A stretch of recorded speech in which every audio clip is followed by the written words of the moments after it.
Estamos aquí con Dani Saltzman en lo que será esta emisión especial, porque, claro, lo que comenzaba ahí, luego ha continuado. En realidad, comenzó mucho antes, comenzó con la misma declaración de independencia del Estado de Israel cuando el pueblo judío, luego de el momento más horroroso de la historia, luego de la Shoah, decide que tiene que tomar en sus manos su presente y su destino.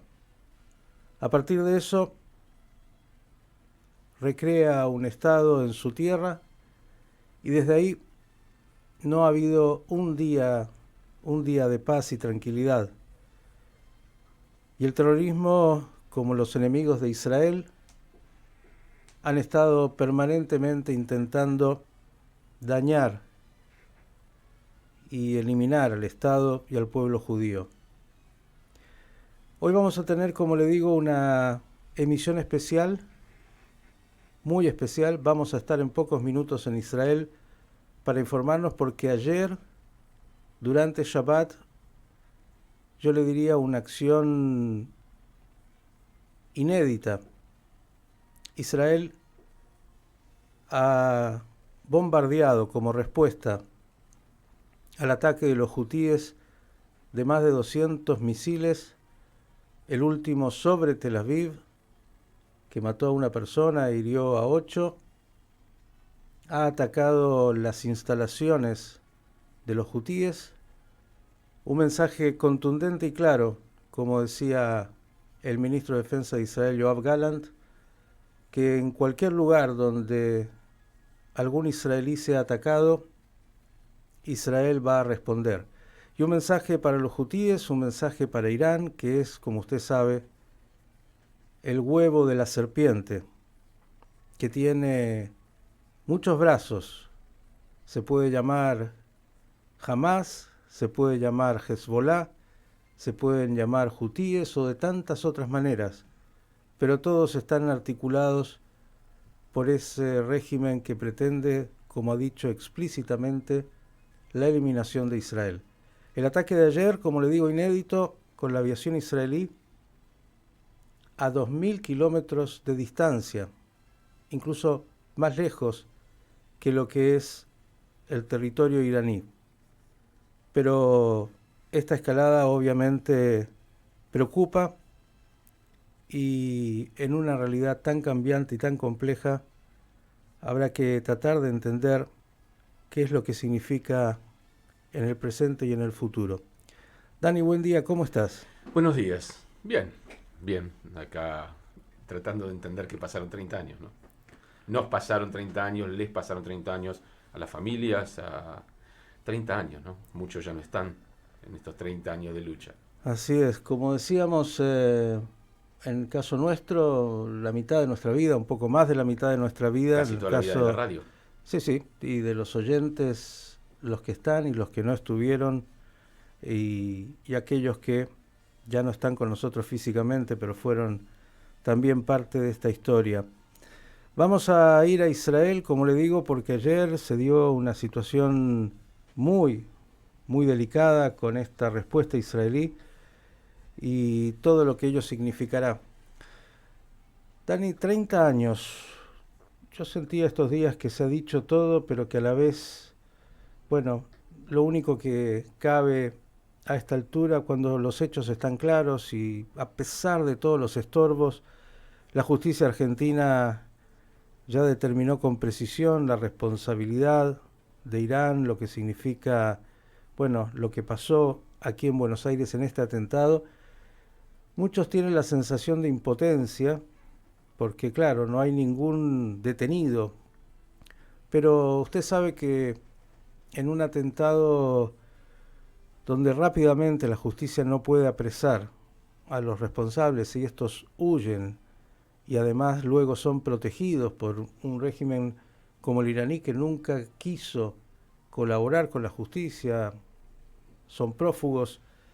Y siempre he dicho, cuando alguien no tiene nada que ocultar, lo primero que quiere es venir y presentarse ante la justicia. No ha sido el caso y eso muestra a las claras el porqué. ese porqué que finalmente ha aparecido en lo que es la sentencia de la justicia argentina. Pero digo, vamos a ir a Israel, si te parece, Sí, porque eh, la noticia está ahí, en esta continuidad de hace tantos años. ¿Tenemos cómo presentarlo, Gustavo? ¿Tenemos alguna? No, vamos a ir directo entonces. Ahí está, 14 horas, 15 horas, perdón, y 12 minutos en Israel, el doctor Jonathan Mehta, quien es el conductor responsable del programa de Can en español. Querido Johnny, ¿cómo estás? Buenas tardes. Hola Miki, ¿cómo estás? Un saludo para ti, para toda la audiencia en este domingo, raro para nuestra tradición. Sí, claro, pero desgraciadamente la realidad nos impone 6 días por lo menos de trabajo e incluso diríamos que desde el 7 de octubre hasta Shabbat ha quedado un poco relegado porque no hay pausa. Johnny, ayer se da esta operación israelí de la aviación tan contundente, todavía sigue ahí ardiendo el puerto en Yemen y todas las repercusiones. Por favor, cuéntanos todo el panorama que puedas y la crónica. Sí, a ver, voy a empezar por la parte más simple, ¿no? Israel en el día de ayer ataca un puerto, en el puerto justamente lo que hace es atacar una central eléctrica, la única, diría, de la zona. Esto se da en lo que se llama el puerto de Al-Judaida, donde hay ciertos depósitos de petróleo y por eso era un lugar estratégico importante para Israel para atacar. Ahora, hay varias cosas que me parece que son importantes marcar de este ataque. Yo hablé contigo el viernes, Miki, y te dije que lo extraordinario de este ataque, del ataque de los hutíes hacia Israel, fue que el ataque justamente rompió con este paradigma que prima en Israel, que es que la guerra se da, si quieren, en 7 frentes, como dice Netanyahu, pero es una guerra de compartimientos estancos. ¿A qué me refiero? Me refiero a que jamás ataca lo que tiene cerca, ¿sí? Y tiene algunas municiones que pueden llegar a Tel Aviv o a Jerusalén, pero muy ocasionalmente. Hezbollah ataca lo que tiene cerca y los hutíes atacan a Eilat. Esta era la dinámica de la guerra, también con los atentados en Judea y Samaria que tuvimos que lamentar, también son por la zona que tienen cerca. Esta era la dinámica de la guerra como la conocíamos hasta ahora. Los hutíes lo que hicieron fue romper esa dinámica y mostrarle a Israel una especie de indicio de cómo sería una guerra total, donde se unen realmente los frentes y entonces los hutíes ya no atacan a Eilat, los hutíes atacan a Israel y eso puede ser Eilat como puede ser Tel Aviv. ¿Por qué te marco todo esto cuando estoy hablando de la respuesta de Israel? Porque hubo una discusión en el gabinete sobre cómo debía ser esta respuesta. Israel entendió que tenía que responder. Perdón. Israel entendió que tenía que responder, pero no estaban seguros de cómo es que iban a responder. Y aquí es donde se da el dato más interesante, me parece a mí, de cómo se dio esta respuesta.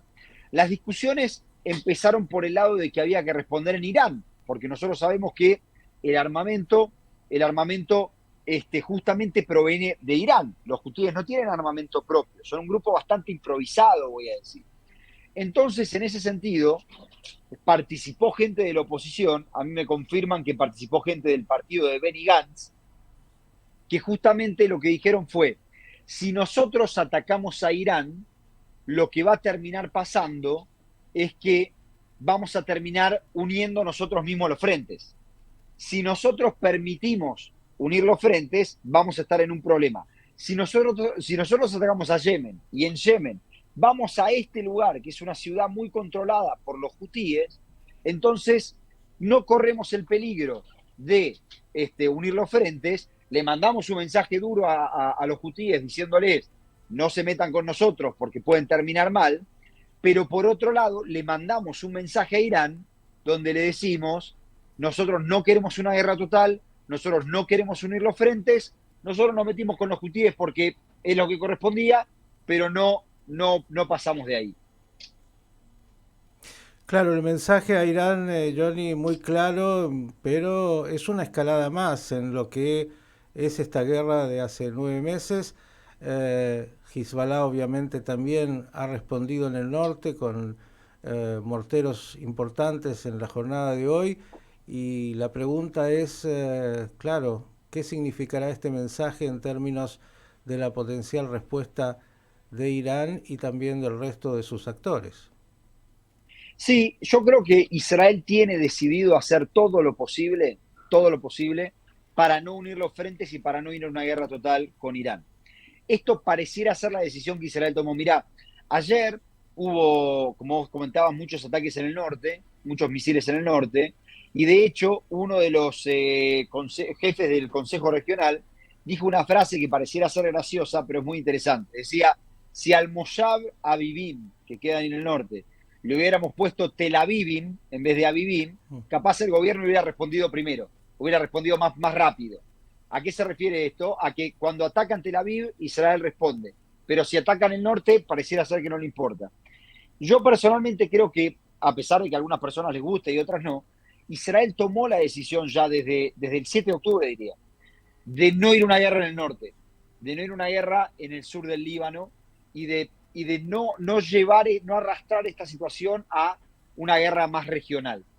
En ese sentido, pareciera ser que esta danza, que implica muertes lamentablemente y que implica muchos caídos, estaría llevando a que todo vuelva a la normalidad.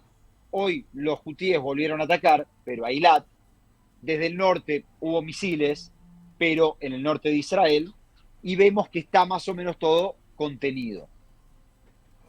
Bien, acá Dani Salzman te quiere preguntar, Johnny, algo. Hola Johnny, buenos días, ¿cómo estás?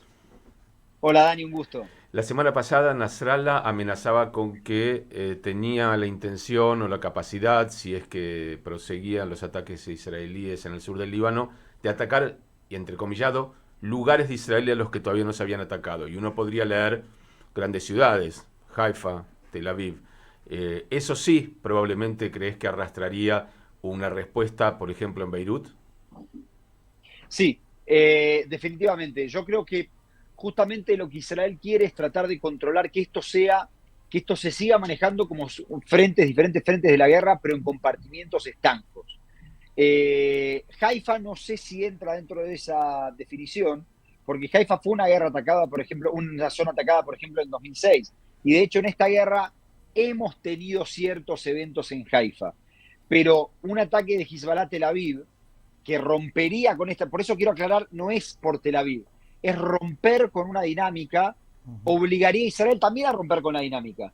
Y la ruptura de esa dinámica implicaría un avance necesariamente en el sur del Líbano. Y Jerusalén, lo pregunto porque en algún momento Hamás sí disparó sobre Jerusalén misiles, recuerdo ya hace algunos años. Jerusalén es lo mismo, es la capital y seguramente implicaría otro tipo de respuesta.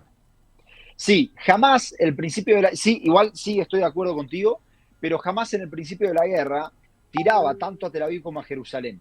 De todas formas, los tiros a Jerusalén fueron muy pocos. El primer día de la guerra hubo aquí sirenas durante varias horas y luego hubo dos veces más, si no me equivoco, y particularmente en cuestiones muy simbólicas. Por ejemplo, cuando se reunió la Knesset para volver a sesionar, hubo un disparo hacia Jerusalén, pero no estamos viendo a una Jerusalén atacada a un nivel general. En ese sentido, sí, yo insisto, creo que Israel, hasta que Israel tome una decisión, a ver, la guerra se va a terminar por un acuerdo político, eso ya lo sabemos. Lo cierto es que todavía no está decidido ni cuándo ni cómo se va a llevar ese acuerdo político, por las razones que sean. Hay quienes dicen que es porque Netanyahu quiere ganar tiempo hasta que Trump vuelva al poder, hay quienes dicen que es porque Netanyahu quiere ganar tiempo hasta que llegue el receso de la Knesset y así no tener no tener el peligro de que caiga su gobierno. Pero lo cierto es que una guerra en el norte que termine por un acuerdo político es muy distinto a una guerra en el sur que termine con un acuerdo político, porque jamás tiene mucha menos forma de rearmarse que Hezbollah. Johnny, las últimas. Por un lado, los daños en Yemen que se han informado, habla la información oficial de 3 muertos, cerca de 80 heridos. Esto es más todo lo que es la infraestructura del puerto. ¿Qué es lo que puedes contar?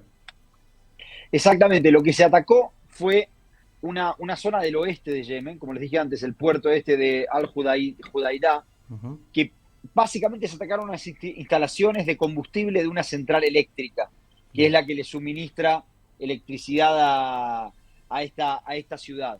El ataque, quiero decir, fue muy programado y fue un ataque muy puntual. Israel decidió atacar ese objetivo y se dedicó a un objetivo netamente estratégico. Es verdad que se habla de 3 muertos, pero lo cierto es también que fue un ataque que muy probablemente debe haber sido calculado para que no cause muchos muertos civiles. Desde ya. Algo distinto y protestas nuevamente importantes en todo Israel. Ayer por la noche, cuando termina Shabbat, pidiendo por un acuerdo por los secuestrados y elecciones anticipadas. Exactamente, sí, protestas pidiendo un acuerdo, pidiendo elecciones anticipadas, como venimos teniendo todos los sábados. Lo cierto es que ahora se generó una especie de polémica, porque ustedes saben bien que Netanyahu viaja hacia Estados Unidos, iba a viajar hoy por la noche, decidió postergar por un día este viaje, en el medio de que muchos familiares de los secuestrados le están diciendo a Netanyahu, si no apruebas un acuerdo, no viajes a Estados Unidos. Y ahora se empezó a dar una situación en la cual una de las personas que va a viajar con él es Noa Argamani.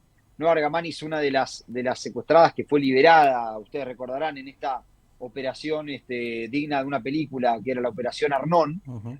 Y justamente ella viaja con Netanyahu y hay muchos familiares que le pidieron a ella que no viaje a Washington a menos que primero se llegue a un acuerdo. Y de hecho ayer en una de las protestas, Alon Gat, que es hermano de una chica que está secuestrada, dijo que él rechazó una invitación de Netanyahu para volar con él a Washington, porque decía que teme que el primer ministro ponga en peligro la vida de su hermana por retrasar intencionalmente, decía, el acuerdo por los rehenes. Aquí, por lo menos, la percepción de quienes participan de estas protestas es que Netanyahu, que el acuerdo está hecho, pero que Netanyahu intencionalmente lo atrasa y no quiere llegar a él. La última, Johnny, agradeciéndote enormemente, como siempre, toda la información y análisis. El viernes, como anticipamos, se dio esta sentencia, por llamarlo así, de la Corte Internacional de Justicia. ¿Cuánto ha repercutido y qué significa esto? También en el contexto de la guerra y también en términos de lo que podrá venir. Bueno, hay muchas repercusiones. A ver, primero y principal hay que tener en cuenta lo siguiente. Una de las grandes repercusiones y que le teme Israel es que esto acelere, y yo tengo el dato de que podría salir en las próximas horas, las órdenes de arresto contra Netanyahu y Gallant. Ahora, justamente producto de este miedo, Israel creó un cambio que es muy importante verlo porque es un detalle muy pequeño, pero que marca lo que está sucediendo en Israel, que es que el avión con el que va a viajar Netanyahu a Estados Unidos es el avión presidencial, el Kanaf Tzion, en vez de viajar con una aerolínea. Uh-huh. ¿Por qué? Porque quiere ir directo a Estados Unidos. Y fíjate que de hecho iban a viajar más periodistas y cortaron la cantidad de periodistas para que no excedan las 60 personas. ¿Por qué? Porque si parara el avión en Europa y hubiera una orden de arresto, lo podrían arrestar en Europa a Netanyahu y a Gallant. En cambio, si va directo a Estados Unidos, así no sucedería. Las repercusiones, insisto, están por verse. Como yo te había comentado, la apuesta era que, a ver, lo que sucedió es que la Corte terminó diciendo que resuelvan las Naciones Unidas, que resuelva la Asamblea General y el Consejo, e Israel todavía apuesta a que Estados Unidos va a vetar cualquier resolución que obligue a Israel unilateralmente a salir de los territorios de Judea y Samaria. En todo caso, desde el punto de vista político, sin duda es un tema muy serio para Israel, porque el planteo es el que ya hemos conocido. Ahora sí, despedida judía siempre tiene algo más. Usted es muy joven, 30 años, usted ya era parte de este mundo y de esta realidad y le tocó vivirla aquí en la Argentina. Claro, sí, era. ¿Dónde te encontró el atentado a la AMIA?